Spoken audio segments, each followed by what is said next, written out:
New Zealand में Pakistani allrounder खुशदिल शाह की कुछ फैंस स्टेडियम में ही जमकर पिटाई कर देते हैं।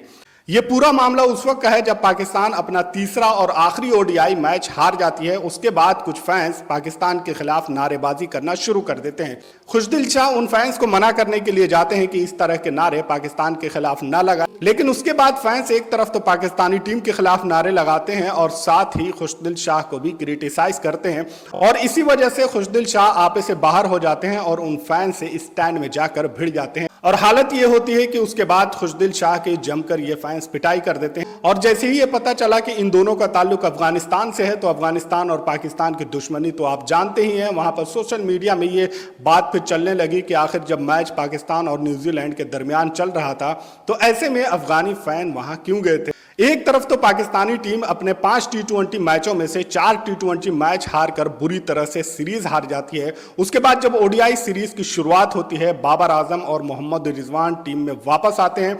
उम्मीद थी कि T20 में मिली हार का बदला यहां पर ले सकते हैं, लेकिन यहां पर भी उनकी हालत खराब हो जाती है और तीनों ओडीआई मैच पाकिस्तान टीम हार जाती है। एक तरफ तो पाकिस्तानी खिलाड़ी पूरी तरह से फ्रस्ट्रेशन में थे और उसके बाद मैच हारने के बाद जब इस तरह के नारे सुनते हैं तो जाहिर सी बात है किसी को भी गुस्सा आ सकता है और वहीं पर खुशदिल शाह आपे से बाहर हो जाते हैं और उसके बाद वो फैंस से भिड़ जाते हैं।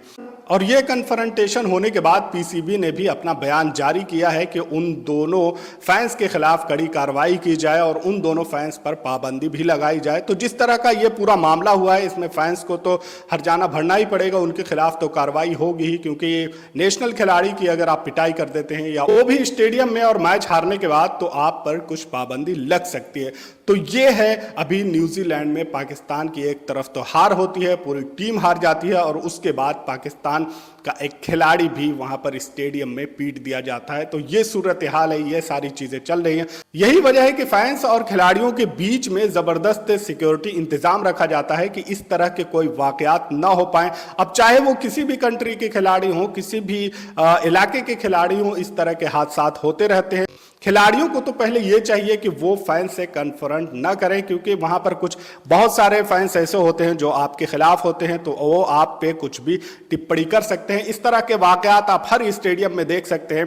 आपने देखा होगा कि जब इंटरनेशनल खिलाड़ी किसी दूसरे कंट्री में खेलने जाती है तो वहां पर भी उनके खिलाड़ियों पर इस तरह से क्रिटिसाइज किया जाता है। फैंस आजाद होते हैं तो वो कुछ भी नारे लगा सकते हैं, लेकिन जब कुछ चीजें अथॉरिटी के संज्ञान में आती है तो वहां पर उनके खिलाफ कार्रवाई भी की जाती है। इसी तरह से आप फ्रेंचाइज क्रिकेट में अगर देखें, चाहे आईपीएल हो, चाहे पीएसएल हो या दूसरे किसी भी कंट्री के फ्रेंचाइज हो, वहां पे वही इंटरनेशनल खिलाड़ी उसी टीम के ही खिलाड़ी होते हैं, लेकिन वो दूसरी टीम से खेलते हैं। तो वहां पर उन्हीं खिलाड़ियों को उनके ही फैंस जबरदस्त तरीके से ट्रोल करते हैं। आप ऐसे में देख लें कि अगर आईपीएल की बात करें तो यहां पर महेंद्र सिंह धोनी और विराट कोहली के अलग फैन है, रोहित शर्मा के अलग फैन है। अब ऐसे में हर खिलाड़ी के फैन एक दूसरे खिलाड़ियों को जबरदस्त तरीके से ट्रोल करते हैं। महेंद्र सिंह धोनी के फैन विराट कोहली के फैंस को जबरदस्त तरीके से ट्रोल करते हैं और उसमें ट्रोल करते हुए वो अपने ही कंट्री के बड़े खिलाड़ी को ट्रोल कर देते हैं। विराट कोहली के खिलाफ जबरदस्त तरीके से बातें की जाती हैं। इसी तरह से जब दूसरा पक्ष